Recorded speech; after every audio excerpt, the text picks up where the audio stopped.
বাংলাদেশের আকাশে রুদ্ধশ্বাস নাটক, বিমান ছিনতাইয়ের চেষ্টা এক যুবকের। চট্টগ্রামের বিমানবন্দরে বিমানের মধ্যেই গুলির লড়াই। শেষমেশ বছর 25-এর বাংলাদেশি যুবকের মৃত্যু। যাত্রীরা সকলেই সুরক্ষিত। মাঝ আকাশে বিমান ছিনতাইয়ের চেষ্টা, বিমানের মধ্যেই গুলির লড়াই, বাংলাদেশের টান টান উত্তেজনা। বাংলাদেশ বিমানের BG-147 ঢাকা থেকে দুবাই যাচ্ছিল। রবিবার স্থানীয় সময় বিকেল 4:30 নাগাদ ঢাকা ছাড়ে। কিছুক্ষণ পরেই বিমানে থাকা বছর 25-এর বাংলাদেশি যুবক মাহাদি ককপিটে ঢোকার চেষ্টা করে, বাধা দিলে মারধর করে এক বিমান কর্মীকে।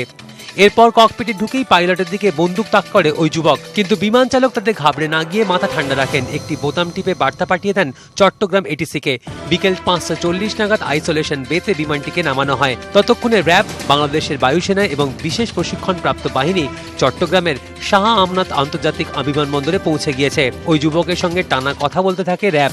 বাইরে থেকে ককপিটের দরজা আটকে 148 জন যাত্রীকে নিরাপদে বিমান থেকে বের করা হয়। প্রথমে তাকে গ্রেপ্তার করার বা তাকে সারেন্ডার করার জন্য আহ্বান জানিয়েছিল, কিন্তু সে এই আহ্বান প্রত্যাখ্যান করে আক্রমণাত্মক হওয়ার চেষ্টা করলে তার উপর স্বাভাবিক অ্যাকশন সেটাই হয়েছে। এই অল্প সময়ের মধ্যে তার সাথে যতটুকু কথোপকথন হয়েছে, সে শুধু একটি দাবি উপস্থাপন করেছিল। সে আমাদের মাননীয় প্রধানমন্ত্রীর সাথে কথা বলার ইচ্ছা প্রকাশ করেছিল এবং তার স্ত্রীর সাথে কথা বলতে চেয়েছিল। তাকে কিন্তু যখনই আমাদের টাওয়ারের মাধ্যমে জানলাম, আপনাকে আগে বলেছি, তাকে আমি এসেই তার সাথে আমি প্রথমে কথা বলি। সে প্যাসেঞ্জারের কোনো ক্ষতি করার চেষ্টা করে নাই।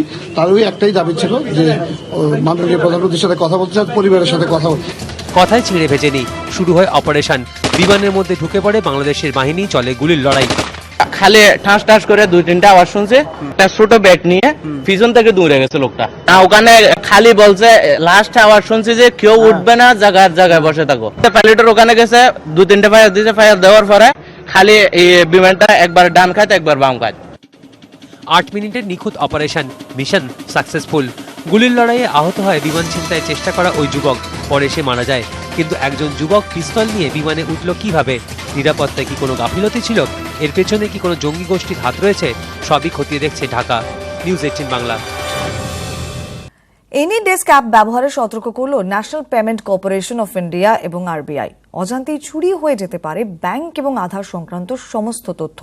সাইবার এক্সপার্টদের তরফ থেকে সাবধান করা হচ্ছে, ব্যক্তিগত ছবি এবং হোয়াটসঅ্যাপ সংক্রান্ত সমস্ত তথ্য হাতিয়ে নিতে পারেন হ্যাকাররা। অবিলম্বে এই অ্যাপ আনইনস্টল করতে বলছেন সাইবার বিশেষজ্ঞরা।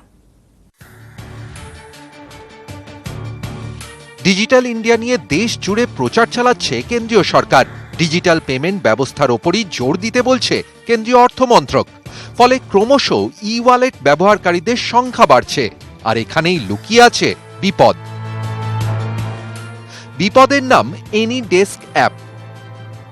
ইতিমধ্যে প্লে স্টোরে পাওয়া যাচ্ছে এই এনি ডেস্ক বলে অ্যাপটি, আর এই অ্যাপটি নিয়েই সতর্কবার্তা জারি করা হচ্ছে। এনি ডেস্ক অ্যাপের ব্যবহার রিমোটের মাধ্যমে। অ্যাপেই বলা আছে রিমোট অ্যাপ। ফলে আপনার পিসি, ল্যাপটপ বা ম্যাকবুক থেকে হাজার হাজার কিলোমিটার দূরে বসে থাকা হ্যাকার পেয়ে যাবে ব্যাংক, আধার সংক্রান্ত তথ্য। কিভাবে হচ্ছে এই চুরি? অ্যাপ ডাউনলোড করলেই ইলেকট্রনিক গ্যাজেটের নিয়ন্ত্রণ চলে যাবে অ্যাপ নিয়ন্ত্রকের হাতে। সাইবার বিশেষজ্ঞদের বক্তব্য, ইদানিংকালে বহু গ্রাহকের সমস্যা হচ্ছে ওয়ালেট নিয়ে। পেমেন্ট সংক্রান্ত নানা জটিলতা তৈরি হচ্ছে।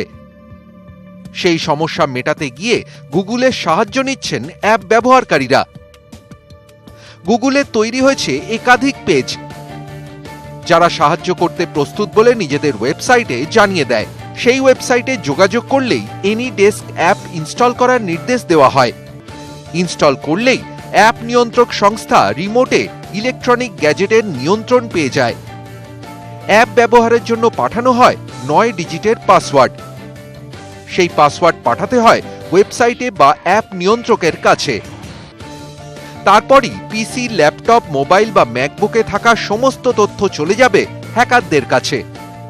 মেশিনে যদি কখনো প্রবলেম থাকে আর সেই মেশিনটা বাইরের অনেক দূর থেকে অ্যাক্সেস করতে হয়, সে তো একটা আপনার বাড়ি আসবে না, সেটা নিজের অফিস থেকে আপনার পুরো মেশিনটাকে কন্ট্রোল নিয়ে মেশিনের মধ্যে ঢুকে দেখবে কি প্রবলেম আছে। এরকম ধরনের বিভিন্ন অ্যাপ আছে অ্যাপ স্টোরে বা গুগল প্লে স্টোরে, যেগুলো দিয়ে রিমোট অ্যাক্সেস করা যায়। 1000 মাইল দূর থেকে বসে বসে আপনার মোবাইলের ভিতরে ঢুকে সবকিছু কাণ্ড করতে পারি। ইতিমধ্যেই আরবিআই ও ন্যাশনাল পেমেন্ট কর্পোরেশন অফ ইন্ডিয়ার তরফে সাবধান করা হয়েছে, জারি করা হয়েছে নির্দেশিকা।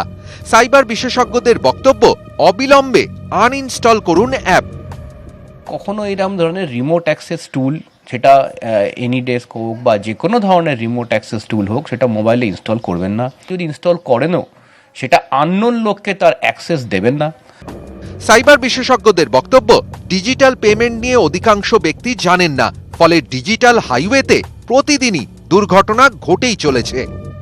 এখনো পর্যন্ত এক শ্রেণীর মানুষ যেভাবে ক্রমশ অ্যাপ নির্ভরতার ওপর নিজেদের দিন কাটাচ্ছেন, তাতে এই ধরনের অ্যাপ আদপে যে তাদেরকেই ক্ষতি করছে সে বিষয়ে আরো বেশি সচেতনতা চাইছেন সাইবার বিশেষজ্ঞরা। ক্যামেরা হিমাদ্রি শঙ্কর দাসের সঙ্গে আবির ঘোষাল, নিউজ 18 বাংলা, কলকাতা।